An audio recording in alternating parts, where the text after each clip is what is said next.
Para minha mãe, Francesca Prefácio, tal como a maioria dos seus fãs, é com grande ansiedade e prazer que me lanço na leitura das ideias provocadoras de Joe Dispenza. Aliando sólidas provas científicas a estimulantes reflexões, Joe expande os horizontes do que é possível, alargando as fronteiras do que é conhecido. Ele leva a ciência mais a sério do que muitos cientistas, e nesta obra fascinante, extrapola as mais recentes descobertas nos domínios da epigenética, da plasticidade neural e da psiconeuroimunologia até a sua conclusão lógica. Trata-se de uma conclusão muito excitante, a de que todos nós, como seres humanos, estamos a moldar o cérebro e o corpo, com os pensamentos que formulamos, as emoções que sentimos, as intenções que geramos e os estados transcendentais que alcançamos. Este livro convida-nos a aproveitar esse saber para criarmos um novo corpo e uma nova vida. Não se trata de uma proposta metafísica. Joe explica cada elo na cadeia da causalidade que começa com um pensamento e acaba com um facto biológico, como, por exemplo, um aumento do número de células estaminais ou de moléculas de proteínas com propriedades imunitárias a circular na corrente sanguínea. Como ponto de partida, Joe narra a história do acidente que lhe desfez 6 vértebras. Subitamente, viu-se confrontado com a necessidade de pôr em prática aquilo em que teoricamente acreditava, que o nosso corpo possui uma inteligência inata com um milagroso poder de cura. A disciplina com que se dedicou a visualizar a medula espinal a reconstruir-se é um inspirador exemplo de determinação.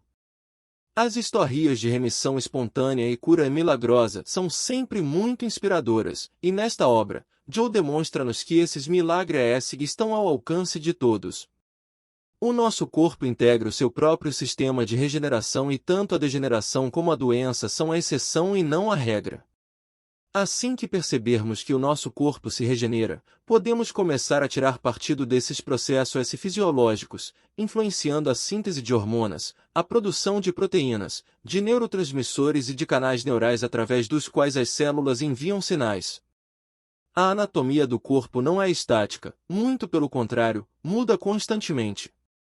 O nosso cérebro fervilha de atividade, criando e destruindo continuamente e a cada segundo as ligações neurais.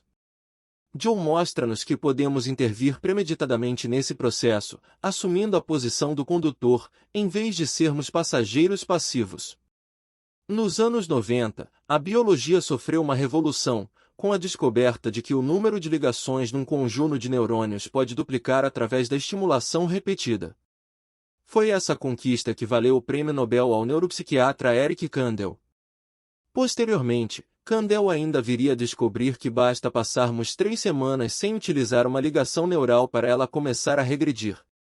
É através dos sinais que transmitimos pela rede neural que podemos remodelar o nosso cérebro. Na mesma década em que investigadores como Kandel começaram a medir a neuroplasticidade, outros cientistas descobriram que os genes, em geral, não são estáticos. A maioria, calcula-se que entre 75% e 85%, é ativada e desativada por sinais emitidos no nosso meio ambiente, sendo que este engloba os pensamentos, crenças e emoções que cultivamos no cérebro. Uma das classes desses genes, a dos genes de resposta imediata, IEG1, só precisa de 3 segundos para se expressar. Os IEG são geralmente genes de regulação que controlam a expressão de centenas de genes e milhares de proteínas em locais remotos do nosso corpo. Esse gênero de mudança rápida e difusa fornece uma explicação plausível para algumas das curas radicais referidas nesta obra.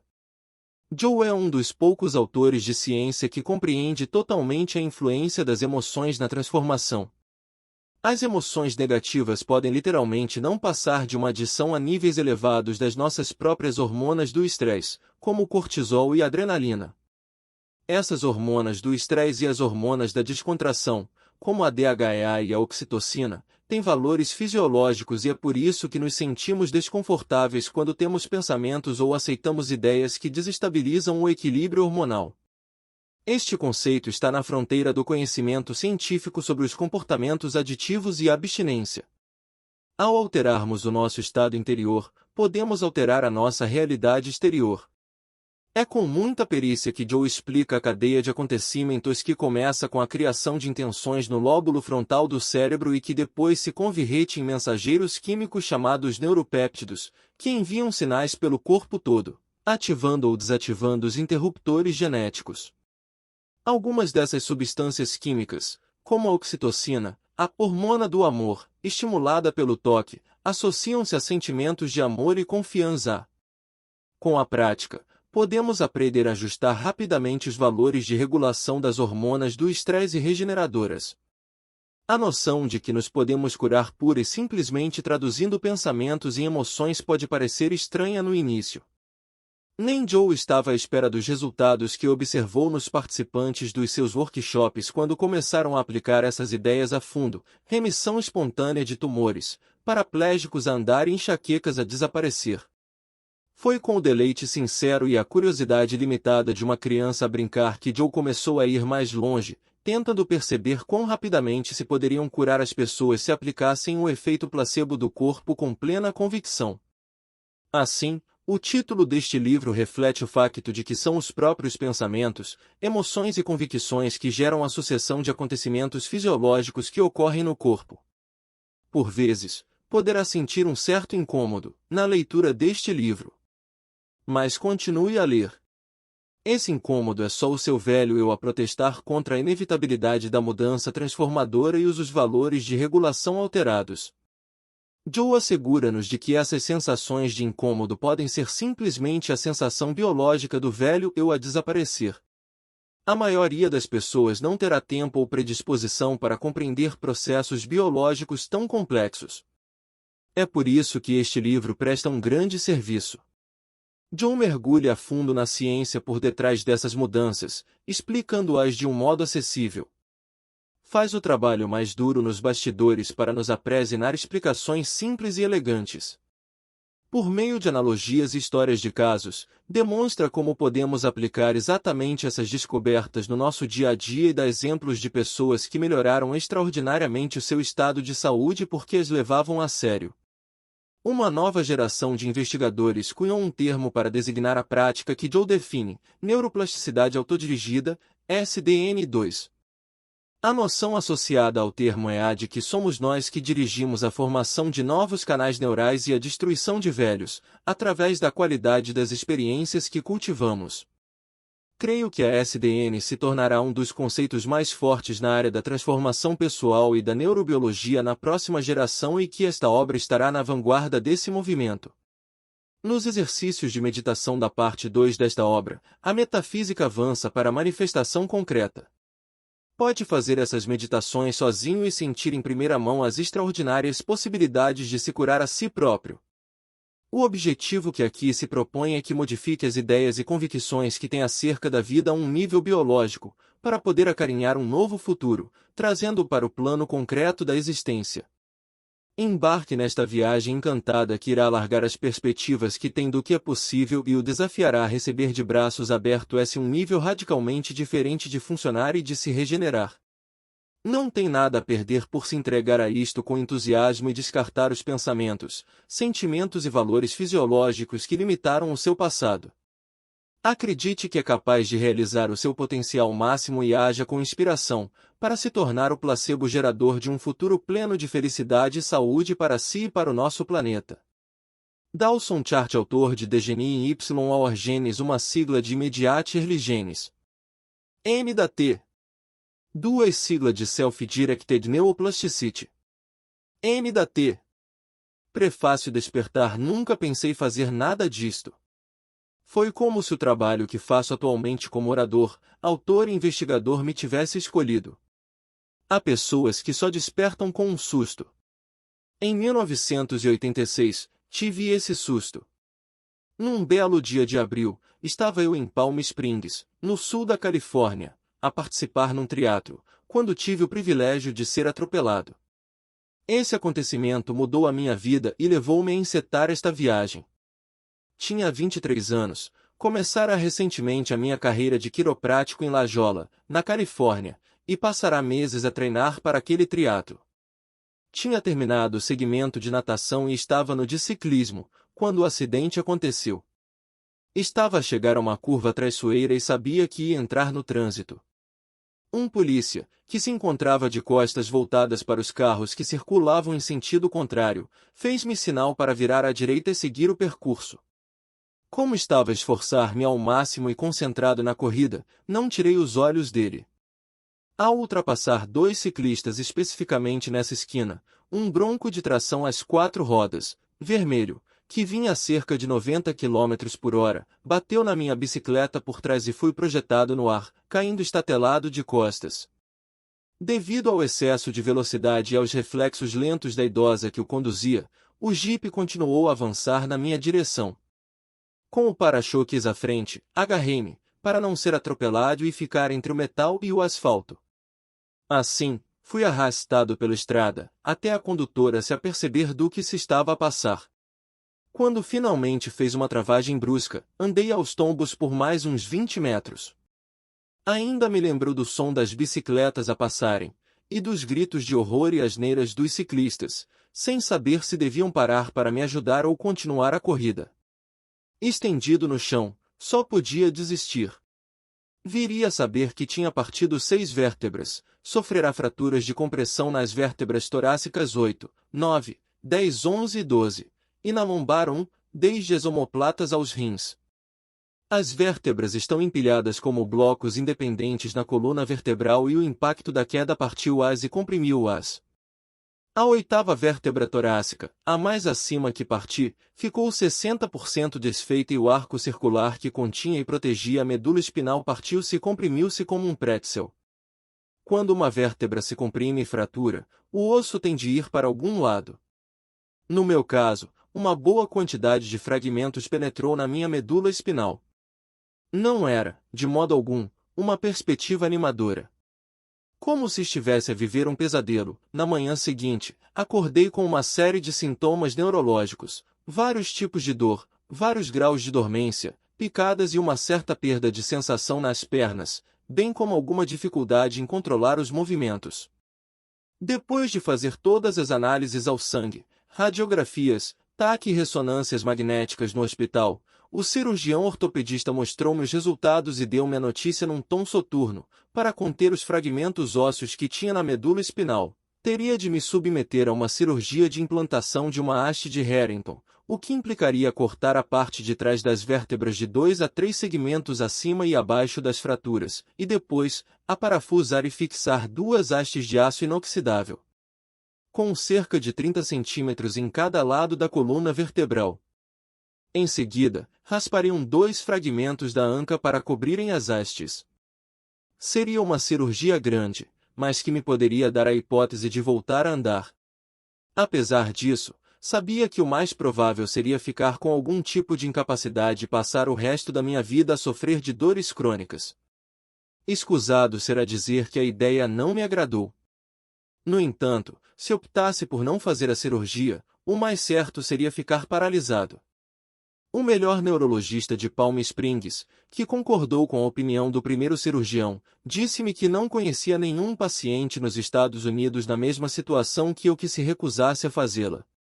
O impacto do acidente tinha comprimido a minha vértebra T8 num formato que impediria a coluna vertebral de suportar o peso do corpo em pé, a coluna dorsal quebraria e os pedaços das vértebras ficariam cravados na medula espinal, provocando paralisia imediata do peito para baixo. Também não era uma opção muito agradável. Fui transferido para um hospital de La Jolla, mais perto de casa, onde ouvi mais 2 opiniões, entre as quais a do diretor de cirurgia ortopédica do sul da Califórnia. Como seria de esperar, ambos os médicos achavam que devia submeter-me à cirurgia de implantação da haste de Harrington. Era um prognóstico bastante consistente, fazer a cirurgia ou ficar paralisado e nunca mais poder andar. Se eu fosse médico, aconselharia a mesma coisa, era a opção mais segura. Mas não era a opção para mim. Talvez ainda fosse demasiado jovem e ousado, naquela altura, mas decidi contrariar o modelo médico e os conselhos dos especialistas. Acredito que há uma inteligência, uma consciência invisível, dentro de cada um de nós que dá vida. Que nos sustenta, mantém, protege e cura constantemente.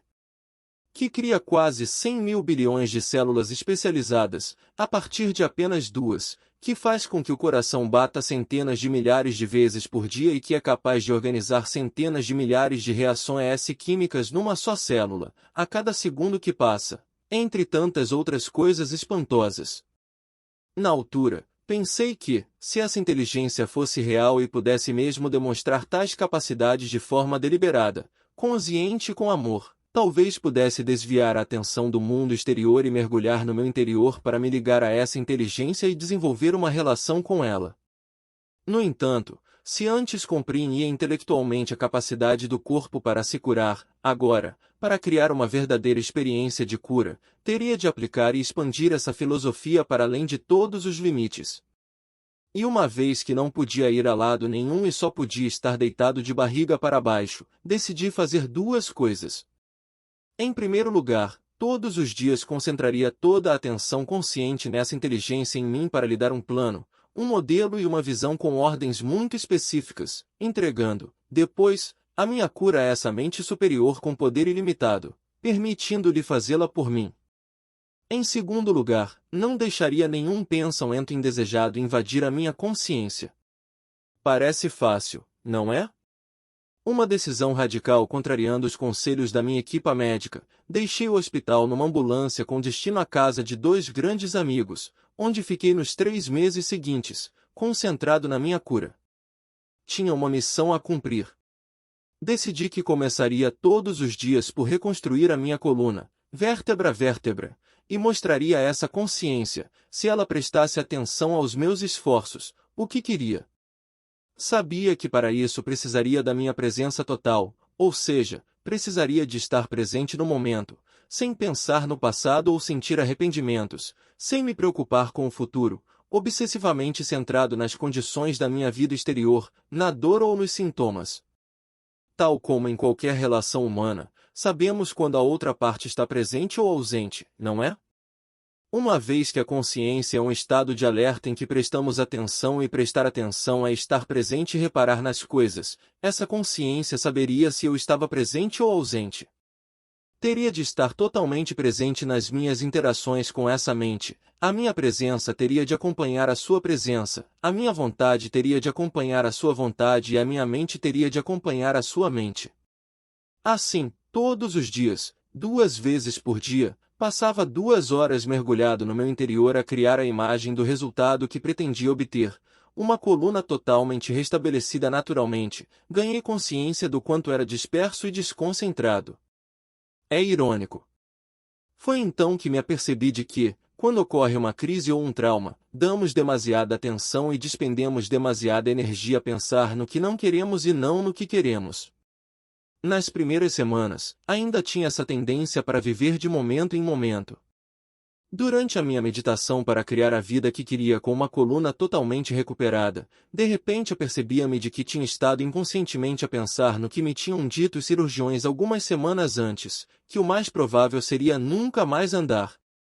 Estaria meio da reconstrução interna da coluna e ficava nervoso, a tentar decidir se não seria melhor vender o meu consultório de quiroprática. Enquanto treinava mentalmente passo a passo o ato de andar, dava por mim a imaginar como seria passar o resto da vida sentado numa cadeira de rodas, já está a ver, não é?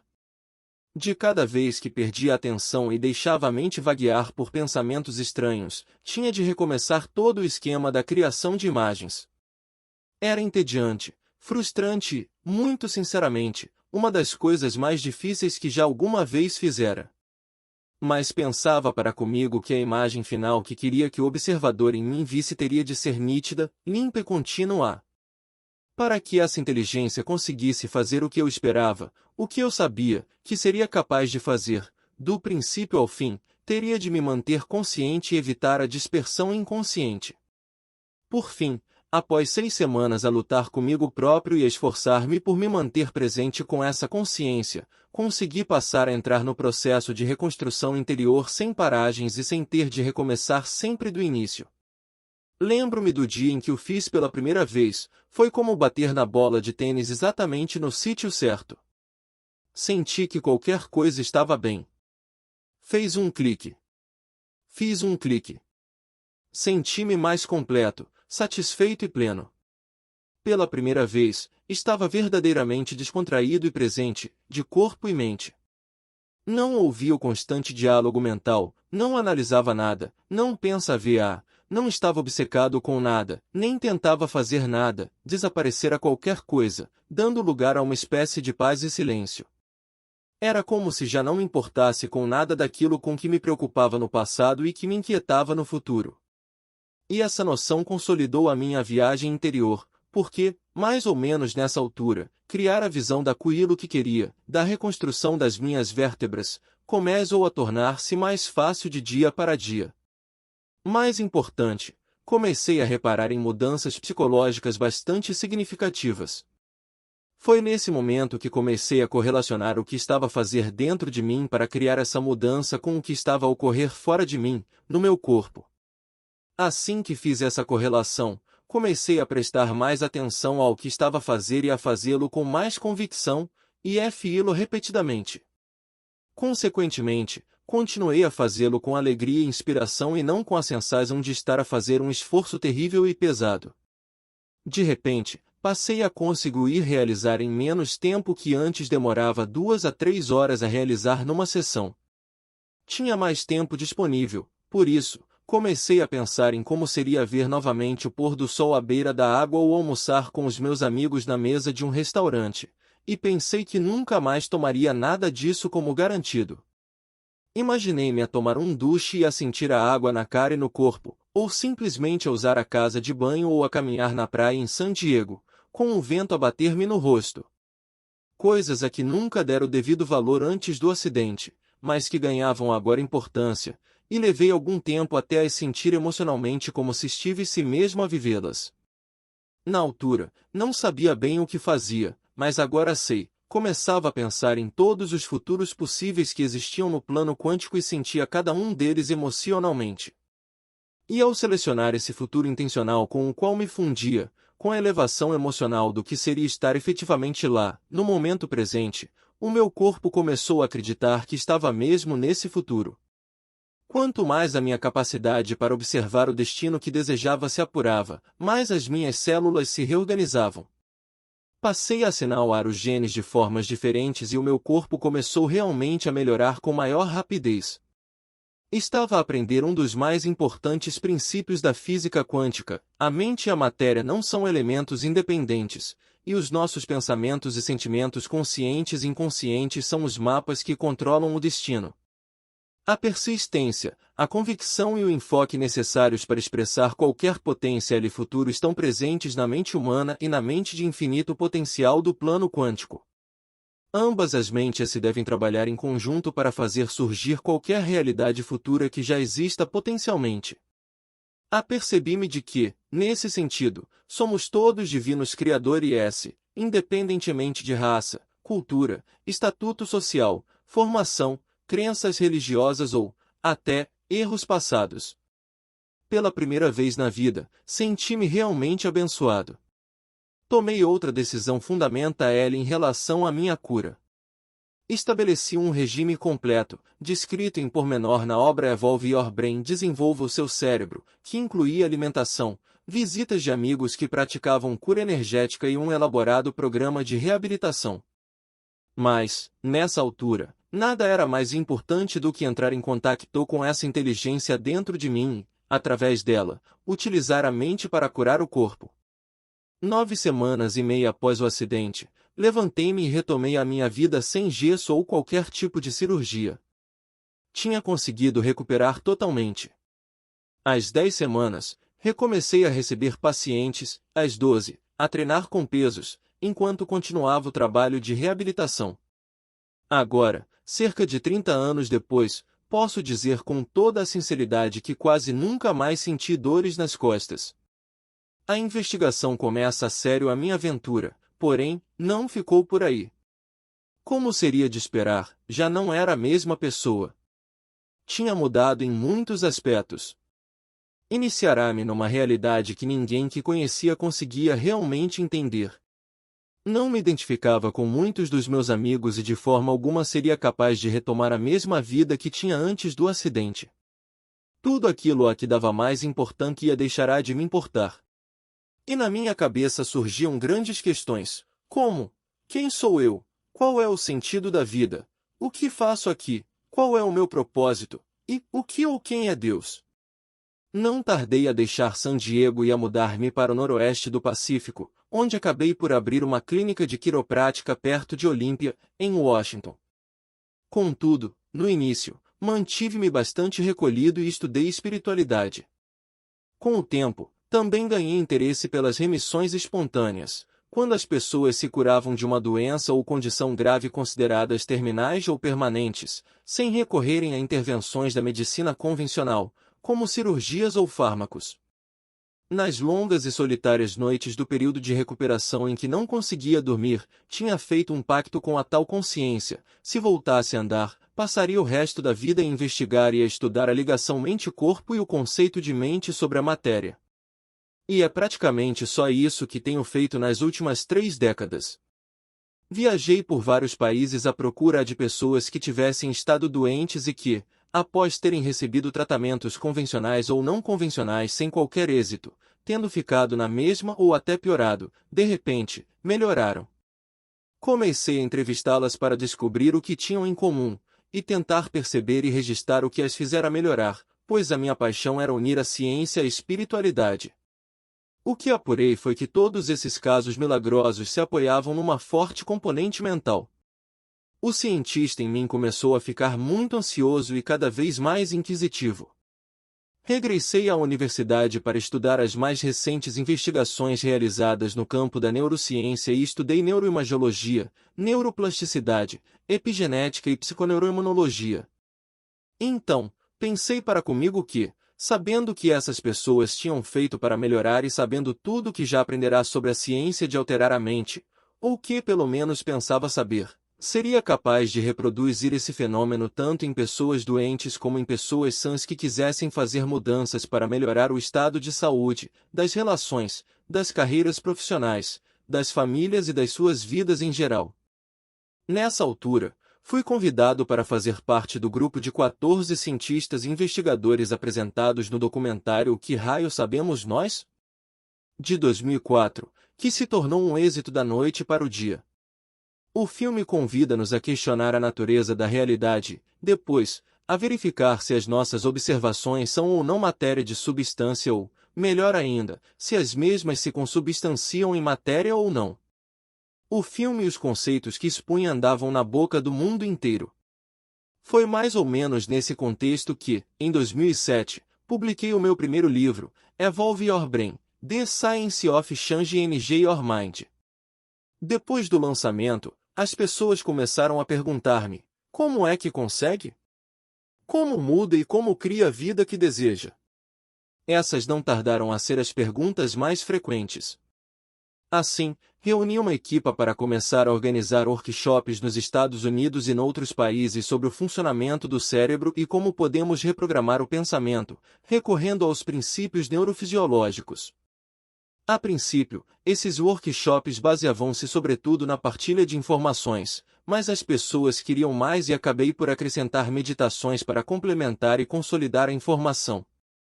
Passei a ensinar um método prático e passo a passo para mudar a mente e o corpo e, conscientemente, a vida das pessoas. Depois de fazer os meus primeiros workshops em diferentes partes do mundo, começaram a perguntar-me: e a seguir? Então, criei um segundo nível de workshops. Depois desse, pediram-me para criar outro, um workshop ainda mais avançado. E era isso que acontecia quase sempre, onde quer que fizesse as minhas apresentações. Quando julgava que já tinha acabado, que ensinara tudo quanto tinha a ensinar, pediam-me mais. Por isso, tinha de aprender mais para criar mais apresentações e meditações.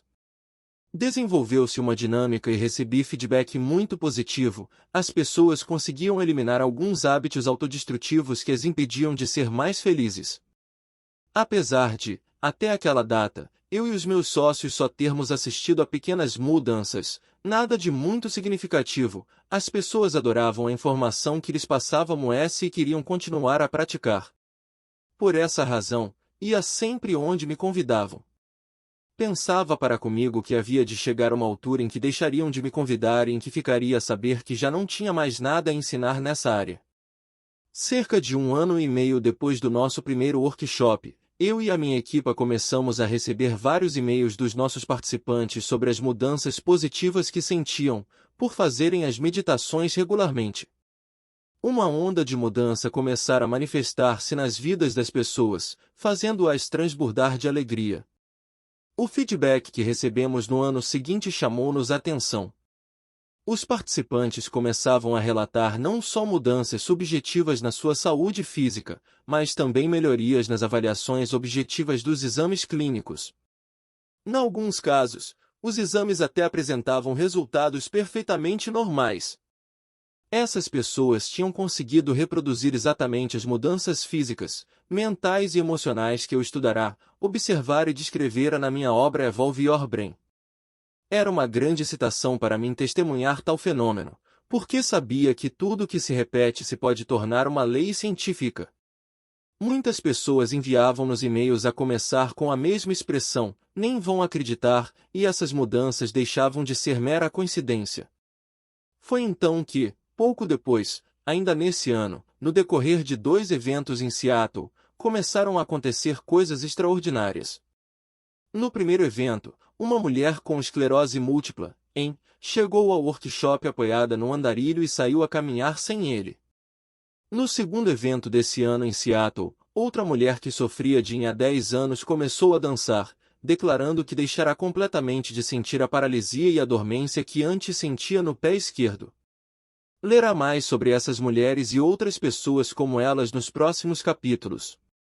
Em 2010, pediram-me para dar um workshop mais progressivo no Colorado, onde as pessoas começaram logo a sentir melhorias no bem-estar, durante o próprio evento. Muitas levantaram-se e pediram um microfone, para nos contarem histórias muito inspiradoras. Por volta dessa altura, também me convidaram para falar com vários líderes empresariais acerca da biologia da mudança, da neurociência da liderança e do conceito de transformar as pessoas para transformar a cultura. Depois de um discurso de apresentação a um grupo, vários executivos vieram a me ter comigo e pediram-me para adaptar as minhas ideias a um modelo de transformação empresarial. Então, criei um curso de 8 horas adaptado às empresas e organizações. Tal foi o nosso êxito que criamos o programa empresarial 30D Estogênios. Dei por mim a trabalhar com clientes do mundo dos negócios, como a Sony Entertainment Network, a Galo Family Vineyards, a companhia de telecomunicações UAU, inicialmente chamada Wide Open West, entre muitos outros, e, a partir daí, passei a oferecer sessões particulares de coaching aos quadros superiores das empresas. A procura pelos nossos programas empresariais era tanta que tive de começar a formar pessoal em coaching. Já tenho mais de 30 formadores ativos, incluindo ex-CEO, consultores empresariais, psicoterapeutas, advogados, físicos, engenheiros e médicos, que trabalham por todo o lado, a ensinar esse modelo de transformação em diversas empresas. Já temos planos para começar a certificar coaches independentes para utilizarem um modelo de mudança com os seus próprios clientes. Jamais, em tempo algum, imaginei este tipo de futuro para mim. O meu segundo livro, Como Criar um Novo Eu, foi publicado em 2012, como complemento prático para o Evolve Your Brain. Nessa obra, não só explico mais sobre a neurociência da mudança e a epigenética, como também incluo um programa de 4 semanas baseado nos workshops que dava na época com instruções passo a passo para implementar essas mudanças. Quando organizei um evento mais avançado no Colorado, assistimos a 7 remissões espontâneas de diferentes condições. Nesse fim de semana, uma mulher que se alimentava de alface por sofrer de várias alergias alimentares graves curou-se. Outras pessoas curaram-se de intolerância ao glúten, de doença celíaca, de problemas na tiroide, de dores crônicas acentuadas e outros estados. De repente, comecei a testemunhar mudanças realmente significativas na saúde e na vida das pessoas, enquanto elas se recolhiam da sua realidade para criarem outra. Estava a acontecer mesmo à minha frente. Da informação à transformação, esse evento no Colorado, em 2012, marcou o ponto de viragem na minha carreira, porque me permitiu finalmente constatar que estava a ajudar as pessoas não só a mudar o modo como encaravam o seu bem-estar, mas também a assinalar novos genes de novas formas ali mesmo, durante as meditações, em tempo real e em grande.